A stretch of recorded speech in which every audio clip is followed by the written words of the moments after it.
최근 유가가 출렁이면 투자자분들 마음도 출렁입니다. 마음을 잘 다잡고 전략을 다잡을 수 있는 기회 좀 마련해 보겠습니다. 오늘 이 시간은 송재경 디멘전 투자자문 대표 모셨습니다. 대표님 어서 오세요. 네, 안녕하세요. 네.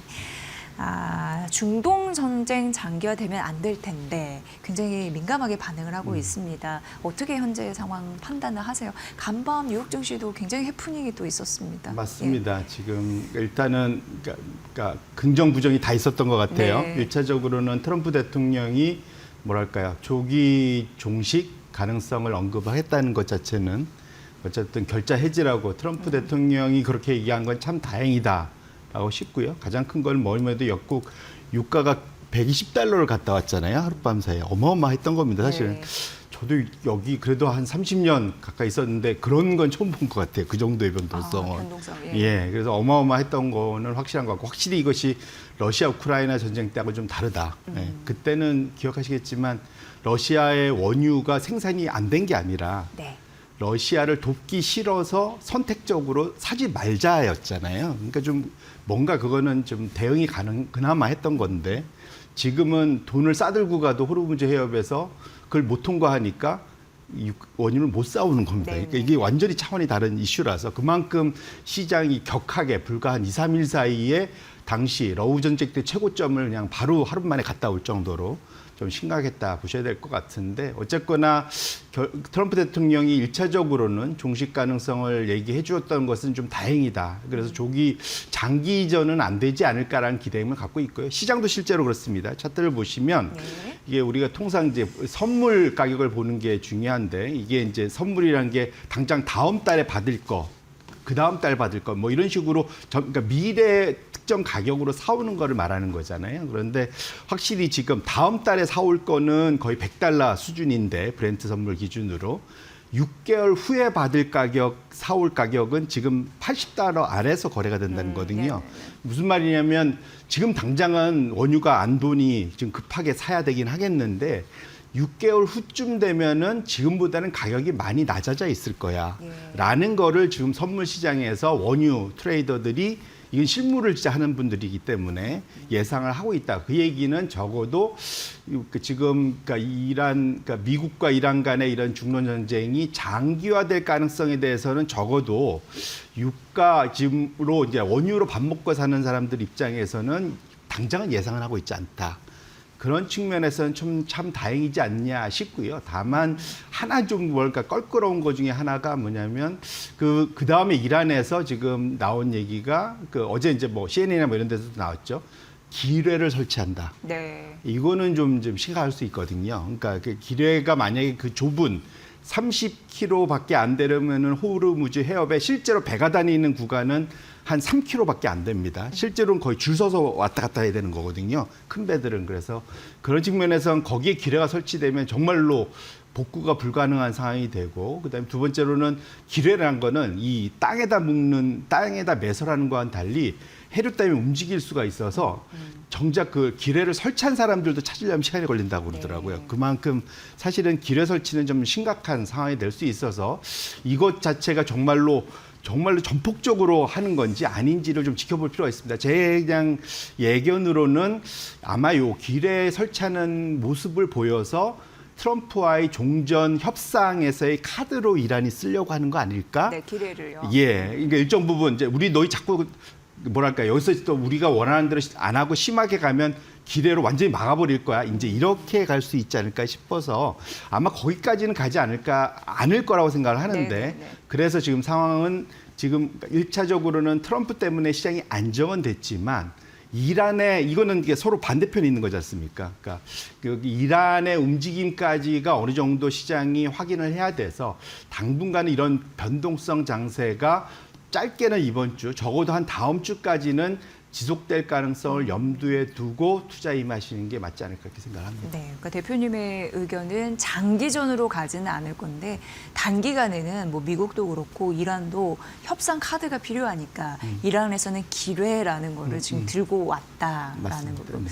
그 또 얘기 나오면서 막 유가가 튀고 또 트럼프 대통령이 빨리 없애라, 알아서 없애라 또 엄포를 놓고 막 계속 이러는 와중인 것 같습니다. 맞습니다. 네. 원래 이런 상황이면 어떤 유조선이 아무리 군함이 옆에서 지켜준다 해도 기뢰를 지켜줄 수는 없잖아요. 네. 그러니까 아무도 거기 안 가려고 하는 거거든요. 그래서 실제로는 막혀 있는 건 맞고 지금 막힌 게 지금 거의 9일, 10일째 되고 있지 않습니까? 네. 그래서 이것이 장기화되는 것은 상당히 위험하고 원래 당장은 지금 다음 주 정도, 다다음 주까지는 풀려야 됩니다. 안 그러면 지금 그 중동의 저장고가 지금 계속 차고 있잖아요. 네. 그러니까 대체 경로로 사우디나 UAE에서 빼내고는 있지만 그거는 사실 이런 표현이지만 한계가 있거든요. 그렇죠. 전체 규모에서 3분의 1 정도밖에 안 되기 때문에 어쨌거나 지금 상황은 거기에 유조선이 왔다 갔다 할 수 있는 상황이 열려야 되는 상황이라서 우리 투자자분들이 지금 여기서 트럼프의 말만 믿고 투자하기는 아직은 위험이 좀 분명히 있다 이렇게 말씀드립니다. 뭐 그렇게까지는 안 가겠지만 만약 최악의 상황에 가스 밸브를 잠가버리면 정말 문제가 되기 때문에 그렇죠. 맞습니다. 그것까지는 안 되는 텐데 그런 생각이 듭니다. 그래서 지금 상황은 어떻게든 네. 제가 그럴 때 지난주에 말씀드렸는데 유조선이 들어가져 갖고 어쨌든 생산하는 걸 받아갖고 그러니까 소위 바다 위에서라도 저장을 해야 되거든요. 그래서 네. 일단 배가 들어갈 수 있는 상황만이라도 되면 좋겠다 개인적으로 그렇게 생각하고 있습니다. 네.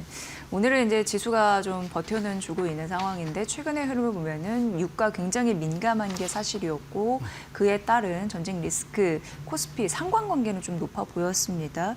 남은 변수는 뭐라고 보십니까? 이제 우리가 전략적으로 어떻게 봐야 될까요? 그러니까 일단 이거는 이제 미국 기준으로 놓고 봤을 때 미국 외 우리한테는 다 대외 변수인데 일단은 미국 외로 놓고 보면 중동전의 유가 급등락 이 일단 1차 변수인데 그 외에 기존에 갖고 있던 변수는 우리가 늘 작년부터 가을부터 고민하게 됐던 미국의 3호 신용대출.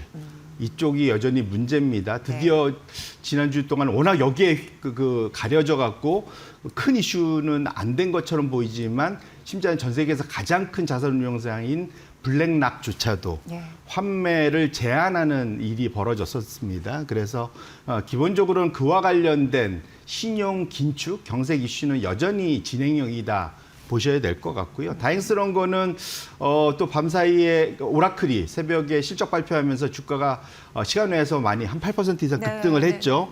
워낙 AI 투자는 잘 되고 있는데 다만 그러니까 AI 비투에 대해서는 시장이 경계를 하고 있다는 게 주식 시장에서는 환호를 했지만 채권 시장에서는 오라클 CDS 스프레드 결국은 오라클 채권이 부도날 거에 대한 보험료는 여전히 계속 우상향을 하고 있어요. 그런 측면에서는 지금 아직은 서로 간에 그런 전에도 말씀드렸지만 그 신용 시장이 어떻게 되냐에 따라서 AI 시장의 규모가 결정된다 말씀을 드렸고 이것 자체는 여전히 약간은 좀 뭐랄까 개운치 않은 맛 이렇게 보셔야 될 것 같고 이런 것들이 결국은 AI 그 소위 파괴론 또 AI 뭐 버블론 뭐 이런 것들을 계속 자극할 수 있는 이슈가 있어서 투자 앞으로도 우리 이 기본적인 방향은 우리나라 반도체한테는 좋은 희소식이긴 했는데 큰 흐름에서는 아직도 AI의 변동성 자체는 여전히 남아있고 그거는 기본적으로 신용시장에서로부터의 그러한 스트레스 이런 것들은 당분간 지속될 수 있어서 이런 것들이 향후에 남아있는 중동을 제외한 나머지에서는 가장 큰 변수이지 않을까 이렇게 말씀드립니다. 네.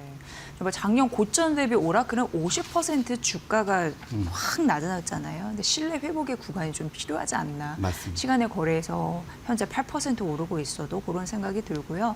지금 증시 변동성이 너무나 큽니다. 뭐 30년 만에 이런 또 장은 또 굉장히 이례적이라고 말씀해 주셨는데 그런 만큼 거래 대금 그리고 뭐랄까 거래 강도 굉장히 과열 구간인데 우리가 지금부터 봐야 할 산업 이런 거에 대한 투자 아이디어를 얻고 싶었습니다. 어떻게 보세요? 일단은 뭐 사실 단기, 장기를 좀 구분해 볼 수 있을 텐데 장기적 흐름에서는 이 중동 사태가 결국은 해결된다는 가정하에는 우리가 그 소위 그 중동전 이전 우리가 2월까지 보았던 시장의 흐름이 지속될 거다. 즉 주도주들은 여전히 유효할 거다 보셔야 될 것 같고요.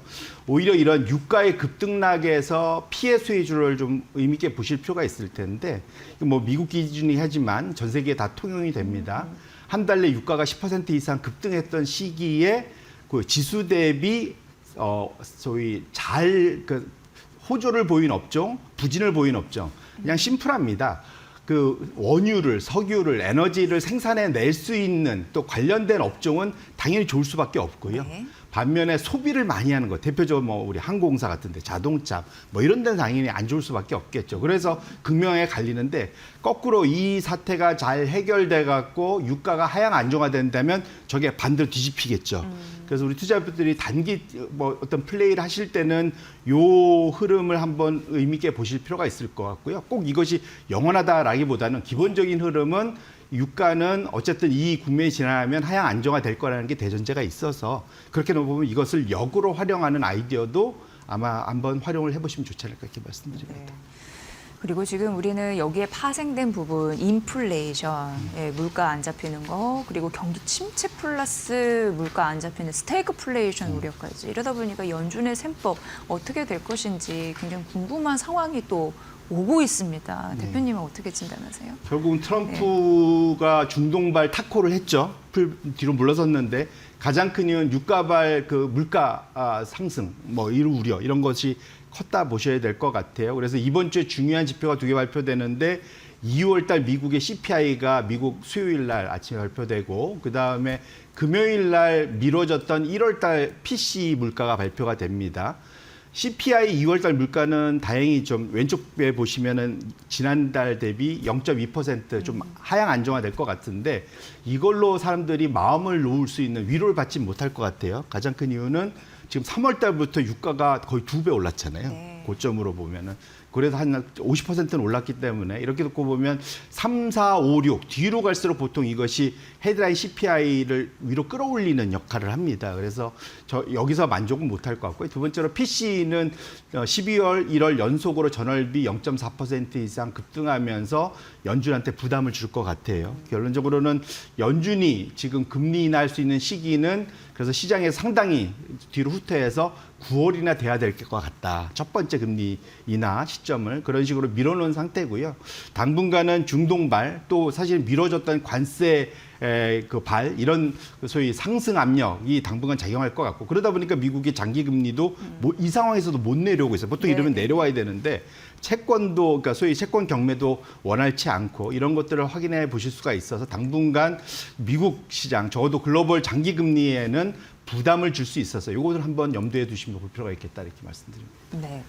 지금 현재 시간 삼성전자가 19만 2천 원, 그러니까 20만 원 선 회복하기 위해서 부지런히 가고 있는 것 같고요. 우리 SK하이닉스는 더 뛰네요. 97만 7천 원 선 보여주고 있습니다. 어쨌든 오늘 아침에 국내 증권사에서도 뭐 목표주가 올리는 삼성전자 단에서 있었는데, 근데 또 현대차증권에서는 아주 소폭이긴 하지만 목표주가 하향 리포트가 나왔거든요. 근데 어쨌든 소폭이긴 하지만 약간 좀 신경 쓰여지는데. 장기 추세에는 큰 문제 없나요? 어떻게 보세요? 네, 기본적인 아까도 말씀드린 오라클 같은 회사조차도 이렇게 매출을 급등시킬 수 있는 상황이기 때문에 반도체 수급이 타이트한 거는 여전히 유효하다 보셔야 될 것 같고요. 네. 그것이 뭐 내년 그리고 지난주에는 브로드컴이나 마벨의 실적에서도 우리가 확인을 했지 않습니까? 네. 그래서 그렇게 놓고 본다면 이게 기본적으로 반도체의 주도주 상황은 유지가 될 수밖에 없다 보셔야 될 것 같고 특히 과거 하나증권에서 재미있는 자료를 발표해서 제가 차트를 갖고 와봤는데 결국은 이렇게 유가가 급등했을 때 그것을 결국은 가격에 비용이 증가했을 때 가격에 전가할 수 있는 판매가에 전가할 수 있는 능력이 좋냐 나쁘냐를 봤을 때는 확실히 반도체가 제일 좋았다. 지난 2015년 이후로는 그게 지금 이미 과거의 데이터에서도 확인이 되고요. 그다음에 운송, 방산, 조선, 에너지 뭐 이 순으로 상대적으로는 소위 가격 전가력, 비용을 우리 판매가에 전가할 수 있는 능력이 훨씬 좋다라는 것이 확인이 됩니다. 따라서 결국은 이렇게 불확실할 때는 결국 그러니까 이익을 만들어낼 수 있는 힘이 모든 것을 좌지우지할 수 있을 거예요. 그런 측면에서는 반도체에 대해서 벌써부터 기대를 꺾을 필요는 없지 않을까 이렇게 말씀드립니다. 네. 근데 대표님 최근 골드만삭스에서 저도 좀 놀랐는데 이런 전쟁 리스크 와중에서도 올해 코스피 연말 목표치가 6,400에서 7,000으로 상향 조정을 했습니다. 그런데 당연히 좋게 보는 시각도 있었는데 한편에서는 외국인 매도가 이렇게 나오는 전쟁 리스크 속에서도 이건 저희가 있는 것이 아니냐라고 하면서 의혹을 제기하는 의견도 있어서 이걸 어떻게 봐야 될까라는 생각이 들더라고요. 물론 7점 갔으면 좋겠습니다. 예. 네, 그런데 이거 어떻게 봐야 될까요? 일단 뭐 우리 투자분들이 또 혹하는 게 음모론이죠. 근데 사실 증권사들이 그렇게 하지는 저도 증권사, 운용사 다 있어봤지만 네. 그러니까 그 증권사가 그걸 좌지우지할 수는 없습니다. 첫 번째로는 일단 말씀드리고 싶고, 두 번째로는 골드만삭스에서 프라임북이란 걸 운영합니다. 뭐냐면 글로벌 헤지펀드들을 상대로 그들의 돈을 유치해서 운영하면서 돈을 벌기 위해서 소위 이제 공매도 할 수 있는 그런 것들도 만들어서 제공하고 이런 거 하거든요. 근데 그 프라임북에서 아시아 순거래 흐름을 계속 추적을 하는데, 그러니까 거기서 자기의 이제 글로벌 큰 손들이죠. 헤지펀드들, 스마트머니들, 그들의 한국, 일본, 대만은 이 지난주 엄청난 폭락장에서도 지속적으로 소위 더 많이 사왔다라는 거죠. 네. 계속 좀 늘려오고, 중국, 홍콩은 상대적으로는 안 좋아지고 있는데, 결론적으로는 이 흐름에서 지난주에 또 얼마나 큰 변동이 있었습니까? 그 와중에서도 오히려 특히 그 상에 한국이 지금 증가율로는 가장 높은 일본을 제치고 더 높이 올라갔어요. 그러니까 다카이치 정책보다도 한국 시장을 더 믿는다 볼 수도 있겠죠. 거꾸로 보면. 그래서 결론적으로는 AI 투자에 대해서는 확실히 스마트머니들인 글로벌 헤지펀드들이 여전히 유효하게 생각을 하는 거고, 한국에 투자하는데 삼성전자, SK하이닉스 투자 안 하고 할 수 있겠습니까? 이렇게 네. 놓고 본다면 결국은 여전히 이 국면이 지나가고 나면 AI 관련된 반도체 수혜에 대해서 글로벌 스마트머니들도 여전히 동의하고 있다라는 측면에서 골드만삭스의 사실 뒤늦은 사실은 연말 주가지수 목표가 상향이었지 않을까 이렇게 생각을 합니다. 비니즘이라고 또 생각하면 네네. 좀 말이 될 수도 있겠네요. 전쟁 리스크에 나와서 문제인 거지. 네. 예. 궁금한 부분을 좀 여쭤봤습니다. 만약 이런 시나리오가 현실화된다면 지금 위기를 지렛대 삼아서 할 수 있는 방법이 있을 텐데라는 생각이 또 한편으로 들면서, 아무튼 이 변동성 파고를 잘 지나는 게 관건이 아닌가. 그리고 이번 주가 그리고 다음 주가 중요하구나 이런 생각 들었습니다. 네, 송재경 디멘전 투자자문 대표의 분석이었고요. 슬기롭게 이 파고를 넘었으면 좋겠습니다. 고맙습니다. 네, 고맙습니다.